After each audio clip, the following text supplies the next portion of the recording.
Peake plays a huge role in the later stages of the Dance of the Dragons, specifically at Templeton, and then becomes the single most powerful man in Westeros during the regency of King Aegon III, not only becoming Hand of the King, but merging that role with that of the Lord Protector, meaning the only power check in place over Unwin was the Regency Council, or who more often than not let Unwin do as he pleased. To understand the kind of man Unwin Peake was, and perhaps understand some of his actions, knowing about the house he comes from, House Peake, is important, as knowing their history shines a light on Unwin himself. House Peake is from Starpike in the Reach, and by the time of Unwin, they are sworn to House Tyrell, with the coat of arms of 3 black castles and an orange background that symbolise the 3 castles that House Peake once owned: Starpike, Dunstanbury and Whitegrove. It's speculated that since they gained Dunstanbury after having driven the Manderlys from the Reach at the behest of House Gardner, their arms were presumably different before this.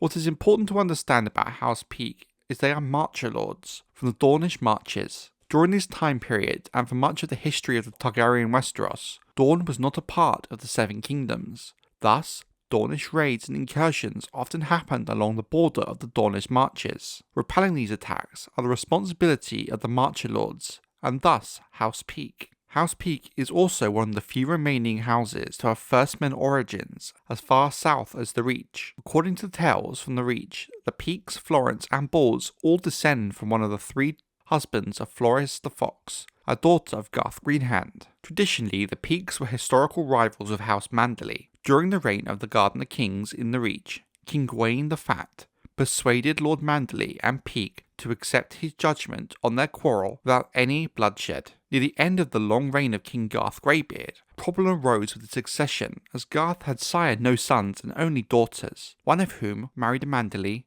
and another a Peake. Both lords were determined that their own wife should succeed to the throne, and the rivalry between them was marked by betrayal, conspiracy and murder, and finally escalated into open war, with other lords joining the cause on both sides. The anarchy that followed lasted almost a decade, until Sir Osmond Tyrell, the High Steward of Highgarden, made common cause with all the other lords of the Reach, and defeated both the Peakes and Manderlys. Sir Osmond then placed the distant cousin of the late King Garth Greybeard on the throne, who ascended as Mern VI Gardner. What is vital in this regard to the succession of Mern is that House Tyrell, before becoming lords of the Reach in their own right, had sway and power to influence and direct politics. Other than the War of Succession, the biggest role House Peake played in the history of Westeros before the time of Unwin was their role in the downfall of House Manderly. House Manderly was driven into exile from the Reach by Lord Lomar Peake on behest of Lord Peregrine III Gardner, who feared the Manderlys' swelling power in the Reach.